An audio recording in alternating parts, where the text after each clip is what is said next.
예, 다소 좀 어지러운 월요일이고요. 또 이번 한 주 하루 또 쉬고 뭐 그렇습니다. 이번 주 주목해야 될 정보들, 투자 뉴스 미리 좀 정리해 놓겠습니다. 김장렬의 투자 업데이트, 유니스토리 자산운용 김장렬 본부장님 모셨습니다. 어서 오십시오. 네, 안녕하세요. 소비자 물가지수는 잘 나왔는데 지난 또 금요일은 PPI 생산자 물가지수가 조금 부담 주면서 미국 증시가 혼조세를 보였고 그렇죠. 빅테크 나스닥 약세였습니다. 네. 물가 이야기 미국 증시부터 간략하게 봐주십시오. 네, 지표가 약간 엇갈린 모습을 보였어요. 엇갈린 정도이고 아직 방향성을 확실히 잡은 것 같지 않은데 이제 휴가이기도 하고 예. 지표도 한 방향을 가르치지 않다 보니까 투자 심리는 다소 위축된 것이 맞습니다. 그래서 최근 한 달 정도 평균 거래 금액보다 한 20% 정도가 밑으로 돌고 있기 때문에 방향성을 잡았다고 볼 수는 없고요. 좀 헷갈려 한다 이렇게 보시면 되겠고요. 네. 아무래도 그 지표가 헷갈린다는 것은 금리 인상을 이번에는 안 하더라도 연말 가기 전에 한 번 더 할 수도 있지 않을까라는 미심쩍은 의심이 갖고 있는 상태이고, 전체적으로는요 어쨌든 미국장이 지금 올라온 상태니까 밸류에이션이 우리 한국과 달리 미국은 싼 편은 아니란 말이에요. 그러다 보니까 이런 게 나오면은 나스닥, 특히 필라델피아 반도체 주식이 많이 흔들리는 겁니다. 지난주에 주간으로는 별 크게 변화가 없었습니다만 필라델피아 반도체는 한 5% 정도 빠졌어요. 예. 그래서 다음 주에 있는 한국 시간은 8월 24일이 되겠습니다. 엔비디아 실적. 예. 그때까지는 방향성을 이 테크 쪽에서 잡지를 못하고 우왕좌왕할 가능성이 있어 보입니다. 네. 일단 인플레는 기대치가 좀 낮아졌지만은 아까 말씀하신 대로 PPI가 다소 높아졌는데 보통은 PPI를 그렇게 우리가 안 보거든요. 그렇죠. 네, 근데 이제 미국이 이제 리쇼링해서 미국에서 다 생산한다 이런 식으로 바뀌고 다 보니까 앞으로는 PPI 중요도도 이전보다는 높아질 것 같아서 좀 계속 봐야 되는 게 되고요. 근데 가장 중요한 건 유가가 지금 올라가고 있다는 거예요. 그래서 유가가 올라가니까 7월 CPI도 그랬습니다만 8월 CPI도 올라가는 거 아니야 라는 생각을 갖겠죠. 경계 심리가 계속 가질 수밖에 네. 없는 게 되고 있는 현황이라고 말씀을 드릴 수 있겠고요. 가장 큰 이슈는 지금 소비가 미국이 받쳐주고 있는데 뭐에 받쳐주고 있죠? 고용이 좋기 때문에 그렇거든요. 그래서 고용이 좋은데 소비가 9월 이후에 좀 모멘텀이 약화될 가능성에 대해서 계속 한편에 신경을 쓰고 있다 보니까 어쨌든 한 방향으로 방향을 잡지 못하고 이번 주를 맞이를 하게 되었습니다. 네. 이번 주 일정들이 지금 나오고 있는데 뭐 그렇게 굵직한 뉴스들이 별로 없는 주간이어 보입니다. 네네. 이게 두 가지 포인트인데 FOMC 회의록이 우리나라 시간으로 17일 목요일 아침에 나오니까 네. 16일 저녁이 되겠죠. 그거 좀 지켜봐야 되고, 실제 발표되는 거는 소비 심리를 알 수 있는 게 나와요. 홈디포. 예. 네, 그 주택 개량하는 거죠. 네네. 타겟.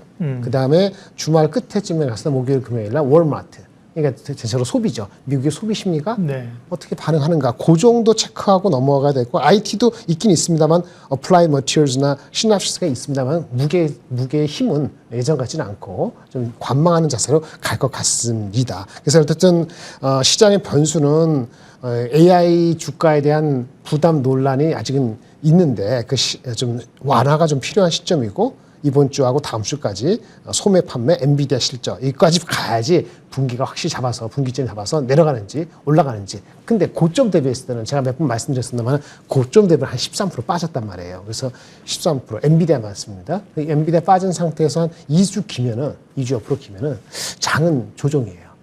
기간 조정은 맞아요.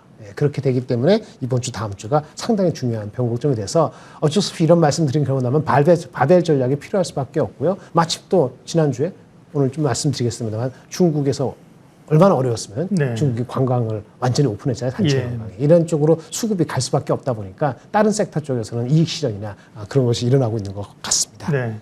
중국 말씀하셨는데 중국이 우리나라에 대한 뭐 단체 관광 계획도 허용했습니다만 중국의 부동산 문제가 다시 주말 사이에 불거지면서 지난번 헝다이어서 컨트리 가든이라는 뭐 우린 생소할 수밖에 없는데요.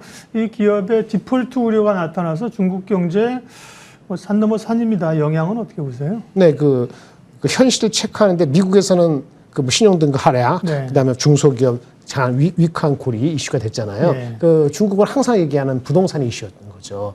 부동산 이슈 때문에 사실은 그 경제가 활력을 잃은 것도 있고, 그래서 이것도 큰 이슈긴 합니다. 이번에 뭐 어떻게 틀어막는다 하더라도 근본적으로 이제 그 적자 10조 뭐 이런 상반기 적자 이익이 중요한 게 아니고 갚아야 될 이자가 10조 이상 된다고 하니 이번에 막는다고 또 계속 근본적으로 해결되는 게 아니다 보니까 그러니까 오죽했으면 모든 것을 오픈하고 투자자들 외국인 투자자들에 대한 기존의 어떤 관례를 확실히 뭐 평등하게 하겠다 이런 발표까지 한다고 하는 거 봤을 때는 계속 와치를 해야 되는데 긍정적이지 못한 흐름을 가는 것 같아요. 예. 네. 중국인 관광객 단체 허용에 대해서는 우리나라 이제 소비주들 오르는데 조금 네네. 탄력받아서 갈 수 있을 것 같습니다. 계속 갈 것 같습니다. 네네. 왜냐하면은 지금 그 올 상반기 보면요. 네. 최근에 한 몇 개월 사이에 월 한 10만에서 15만 정도의 중국 관광객 입국을 했거든요. 근데 하반기 이렇게 되면 최소한 뭐 20만, 30만 이렇게 가기 때문에 물론 그렇게 해봤자 과거 피크, 코로나 이전의 피크 대비했을 네. 때 중국인이 과연 한국 포함해서 동남아시아 포함해서 이거 오픈됐을 때 얼마까지 회복하느냐는 건데 애널리스트와 의견이 다릅니다만 한 30%, 40%. 한 40%까지 회복한다면 주가에는 충분히 도움이 되고 어제 그제 지난 올라온 거 오늘까지 올라온 거는 이상한 게 아니다. 이 정도는 충분히 저스티파이가 되는 것 같아요. 근데 중요한 건 왔을 때 호텔에서 묵죠. 그다음에 뭘 쓰느냐. 갬블링을 하느냐 아니면 화장품 사느냐, 하느냐? 화장품도 이제 큰 걸 사느냐, 작은 거 사느냐, 네. 이런 것 따라서 이제 실제 넘버가 되는 거는 뭐 9월 이후에 되는 거니까 중간에 실적이 좀 흔들리는 주식들은 나중에 또 이 시련이 있을 수 있겠는데 네. 일단 8월 지금 현재 입장에서는 뭐 그런 것 많이 가릴 건 아닌 것 같습니다. 눈으로 확인해야 된다는 얘기 많이 하시는데 똑같은 네네. 얘기입니다. 중국인들이 얼마나 와서 뭘 사는가 그죠? 네네네. 제주도 많이 온다니까 제주도 좀 가고 면세점도 가고 명동에도 나가서 중국인들 뭐 사는지를 좀 봐야 될 것 그리고 또 같습니다. 안 좋게 보면 말이죠. 예전 같지 않아서 예전보다는 그 퍼체싱 파워가 낙하다. 네. 구매력이. 아니면 네. 한국보다 일본에 갈 수 있다. 이렇게 자꾸 꼬나 보면은 네. 그러면 못 사는 거죠. 그거는 예. 10월 이후에 확인될 것 같아요. 자, 그럼 이번 주뿐만 아니라 대체로 남은 8월의 흐름이 좀 조정권역입니다. 네네. 어떻게 시장을 핵심 포인트를 뭘 잡아야 되는지. 그다음에 어쨌든 반도체 쪽은 주목하는데 말씀하신 미국의 빅테크 영향도 있고 부진합니다. 네, 그렇죠. 두 가지를 말씀드릴게요. 반도체 업종에 많이 말씀드렸으니까 저가가 얼마인가? 네. 저가하다 하고 모의 포트폴리오에서 반도체 제외하고 어떤 포트로 가져가는 게 대응이 좋을까? 이렇게 말씀드리겠습니다. 네.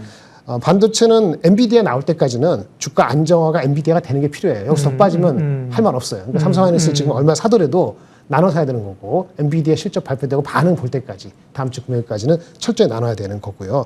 명심해야 할 단어는 이겁니다. 반도체는 좋아지고는 있어요. 재고도 줄어들고 있어요. 그런데 문제는 점진적이라는 말. 속도 조절해야 되고요. 그다음에 오늘 삼성전자 말씀하시면 낸드 말고 D램도 만약 반도체 가격이 안 오르잖아요. 9월 달 정도 올라야 되거든요. 반도체 가격이. 9월 달 반도체 가격이 안 오른다.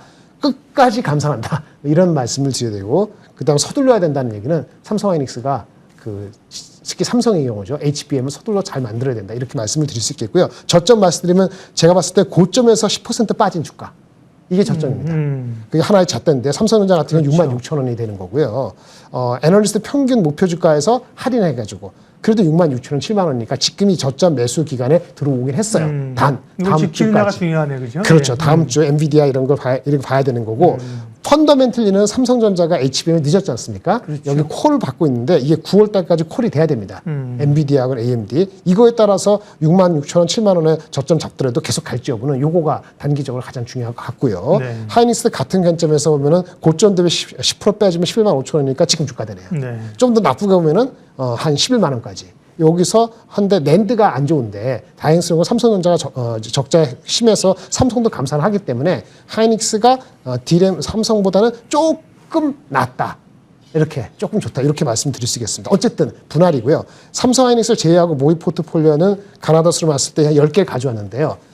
크게 이렇게 말씀드릴게요. 아까 바이오 쪽에 알테오젠 퓨처캠 한올바이오팜 그다음에 아까 중국 리오프닝 돼가지고 관광객 열어주는 거 파라다이스 호텔신라 그다음에 2차 전지에서는 수직 계열화가 될 수 있는 LS 이 정도로 말씀을 드리겠습니다. 네, 다시 한 번만 보여주십시오. 그러니까 어쨌든 간에 반도체나 뭐 2차 전지나 핵심 대장주 주도주들은 좀 지금 쉬고 있는 거잖아요. 네, 그렇습니다. 그런 가운데 어쨌든 지금은 낙폭과되던 뭐 이슈던 이렇게 갈 수 있는 테마성, 그러니까 뭐 초전도체 이런 말고요. 그러니까 네네. 테마라는 게 좀 어느 정도 이야기가 되는 거죠. 그런 그렇습니다. 테마들로 말씀하세요. 덴티움 비올 같은 거 이제 피부 미용기기 이런 미용기기죠. 쪽이고요. 바이오 쪽이 있네요. 한올 바이오 파마도 있고 그죠? 네. 그다음에 퓨처캠, 리오프닝, 알테오젠, 네. 리오프닝은 파라다이스 호텔신라. 네, 그러니까 파라다이스도 괜찮고 GKL도 괜찮은데요. 차이점은 파라다이스는 좀 복합 리조트 성격이 있고 네. GKL은 그런 게 없다는 거. 네. 이런 게 좀 다른 게 있고요.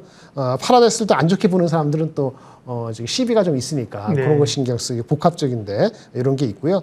호텔 신라는 당연히 먼저 탑픽인데 네. 주가가 좀 최근에 올랐기 때문에 오늘 따라갈지는 잘 모르겠고요. 2차 전지는 아까 말씀드린 것처럼 넘버가 나오면서 흥분을 더 가라앉히게 되면 LS 이런 쪽이 어떤가 이렇게 판단이 들고요. 도전 비전 같은 네. 경우 뭐 낙폭과대 낙폭과대에다가 실적이 네. 2분기가 나쁘지 않았어요. 예. 그래서 이제 한번 저도 방문을 해봐야 되는데 네. 지금 주가 레벨이면 부담이 없다. 이 정도로 볼 수 있겠고요. 삼성 엔지니어링은 왜 들어갔습니까? 캐펙스 투자죠. 아, 화공 플랜트. 네. 원유 올라가고 예. 그럼 그쪽에 수요가 괜찮거든요. 네. 물론 주가가 단기적으로 많이 올라가서 주가가 안 오른 것 따지면 더존 비전하고 LS가 가장 편한 거고요. 나머지는 다 올랐는데 아까 바이오 쪽에 수급이 가는 거, 그 바이오 쪽에 그 펀드도 많이 형성이 되고 이런 거 봤을 때는 알테오젠, 퓨처케, 한오바이오팜 중에서 본인의 성향에 맞는 주식을 한번 변동성이 있을 때 네. 사시는 것도 괜찮지 않나. 이건 개인적인 의견이고요. 네. 제가 온담고 있는 유니스토 자산과는 관계가 없음을 말씀드리겠습니다. 네. 지금 말씀해 주신 게 지금 성격을 얘기해 주는 거죠. 그죠? 네, 맞습니다. 저 중소형주들을 지금 탑픽으로 따라가서 현재가 얼마고 목표가 얼마 이 개념보다는 네. 지금 장의 흐름 자체가 이제 네. 이런 쪽으로 플레이를 해야 되는 그런 상황이라고 말씀하셨고요. 마지막으로 오늘 증권사 전략가들의 시황을 좀 보니까 환율이 1330원이에요. 네네. 그다음에 외국인들 매도가 좀 부담됐는데 이제 좀 외국인들이 다시 수급이 좀 들어올 때가 됐다 이런 리포트들 제가 몇 개 오늘 네네. 봤습니다. 환율이 네. 1270에 1330까지 갔잖아요. 네, 네. 근데 사실은 일시적인 요인도 없지 않아 있기 때문에 다시 반락할 가능성은 있어요. 그런데 반락하는데 기본적으로 우리 지금 그 달러 원화가 강세가 근본적으로 많이 되기는 지금 역부족입니다. 수출도 예, 그렇고. 예. 그래서 1300 이하로 내려가는 거는 좀 더 기다려야 될 것 같아요. 예, 원래는 1280에서 1300 한 정도만 움직인다 봤는데 우리 저런 것도 있습니다. 지난주에 그 이란하고 미국하고 네. 이렇게 사이 좋게 하면서 한국 그 돈 묶인 거 풀어주잖아요. 네, 그 네. 선행적으로 그 달러 원화가 약세가 되는 그런 빌미가 됐던 거가 있거든요. 그래서 그게 다시 반등이 된다 하더라도 크게는 안 될 것 같아요. 그래서 1300 이하로 가기에는 조금 시간이 좀 더 걸려서 주가에는 아주 긍정적으로 반응하지 못하고 네. 원화 약세에 따른 일시적인 어떤 그 부담은 뭐 조금 지나간 것 같아요. 그거는 괜찮을 것 같습니다. 네. 더 이상 더 이상 1330 이렇게 가기에는 또 달러가 근본적으로 그 한계가 있기 때문에 이 정도에서 단기 고점 다시 수그러든다. 하지만 1280으로 가는 거는 역시 시간이 좀 걸린다. 이렇게 볼 수 있을 것 같고요. 저는 유가가 가장 큰 이슈고 다음 주에 엔비디아 이슈가 가장 크다고 봅니다. 네. 김장렬의 투자 업데이트 유니스토리 자산운용 김장렬 본부장님과 이번 한 주의 흐름들 미리 좀 보고 체크했습니다. 고맙습니다. 네, 감사합니다.